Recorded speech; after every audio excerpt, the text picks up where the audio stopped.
Assalamualaikum warahmatullahi wabarakatuh. Kami dari kelompok 9 yang beranggotakan saya sendiri, Amanah, Desi Sapitri, dan Marcella Putri Ajara. Di sini kami ingin mempresentasikan tentang teori konstruktivistik. Dan dosen pengampunya adalah Bapak Ahmad Sugianto, SPD, MPD. Langsung saja masuk ke dalam pembahasan. Yang pertama, apa sih teori konstruktivistik itu?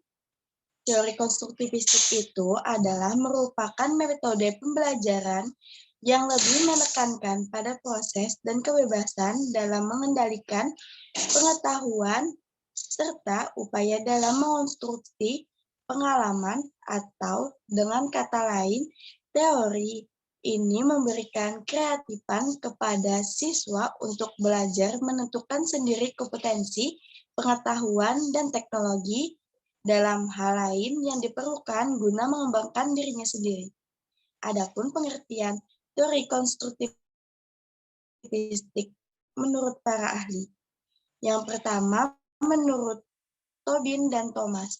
Menurut Tobin dan Thomas, teori konstruktivistik itu ialah yang harus memperhatikan 4 hal, yakni pengetahuan awal seseorang, belajar lewat pengalaman, interaksi sosial, dan tingkat kepemahaman. Yang kedua, menurut Hill. Menurut Hill, teori konstruktivistik itu tindakan mencipta suatu makna dari apa yang sudah dipelajari seseorang. Dan yang terakhir, menurut Samsul Hadi. Menurut Samsul Hadi, teori konstruktivistik itu yaitu sebuah upaya membangun tata susunan hidup berbudaya modern. Sekian dari saya, selanjutnya akan dibawakan oleh Marcella Putri Ajara. Kepada Marcella, saya persilahkan. Baik, terima kasih. Jadi di sini saya ingin menjelaskan tentang apa saja tujuan belajar konstruktivistik. Yang pertama yaitu motivasi siswa.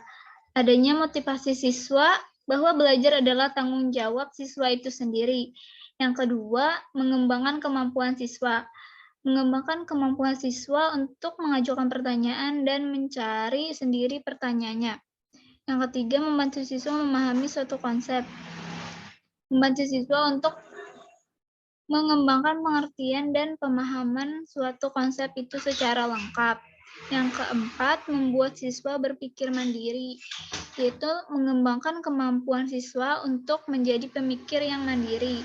Dan yang kelima, menekankan proses belajar, yaitu lebih menekankan proses belajar, bagaimana belajar itu.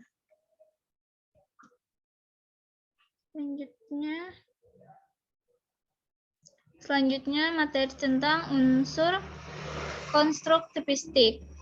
Yang pertama, memperhatikan konstruktivistik, yaitu memperhatikan dan memanfaatkan pengetahuan awal siswa. Yang kedua, pengalaman belajar, yaitu pengalaman belajar yang autentik dan bermakna.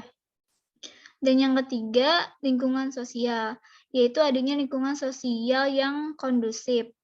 Yang keempat, mengenalkan siswa tentang dunia ilmiah. Dan adanya dorongan agar siswa itu belajar mandiri. Terima kasih, itu saja yang dapat saya sampaikan. Selanjutnya, saya kembalikan ke moderator. Selanjutnya akan dibawakan oleh Desi Sapitri. Kepada Desi Sapitri, saya persilakan.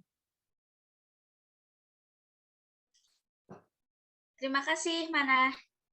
Untuk selanjutnya, yaitu ada aspek belajar konstruktivistik.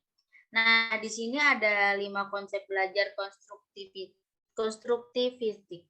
Ada proses belajar, peranan siswa, peranan guru, sarana belajar, dan evaluasi belajar. Nah, untuk proses belajar sendiri, yaitu siswa harus menemukan atau mentransformasikan suatu informasi yang konflik sehingga dalam proses belajar siswa mampu membangun sendiri pengetahuan mereka dengan ketertiban aktif dan dalam kegiatan belajar mengajar.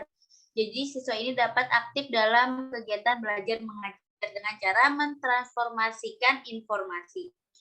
Terus tuh yang kedua ada peranan siswa. Peranan siswa ini sangat penting karena apa? Karena siswa menjadi suatu pusat kegiatan dalam belajar. Jadi siswa ini adalah pusatnya kegiatan dalam belajar. Nah, yang ketiga ada peranan guru.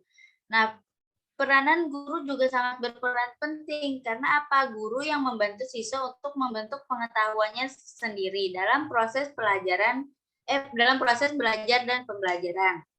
Sarana belajar. Di sini ada sarana belajar, yaitu sarananya adalah yang dibutuhkan adalah siswa. Kenapa siswa? Karena siswa untuk mengembangkan pengetahuan yang telah diperoleh agar mendapatkan pengetahuan yang maksimal. Jadi siswa ini sangat berperan penting dalam sarana pembelajaran. Yang ketiga ada yang kelima ada evaluasi belajar atau evaluasi hasil belajar. Apa itu sih evaluasi hasil belajar?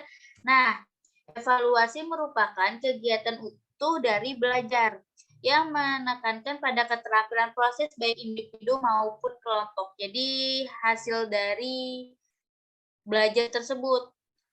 Jadi si evaluasi ini adalah hasil dari proses keterampilan baik dari individu maupun dari kelompok. Cuman itu yang saya dapat sampaikan. Terima kasih.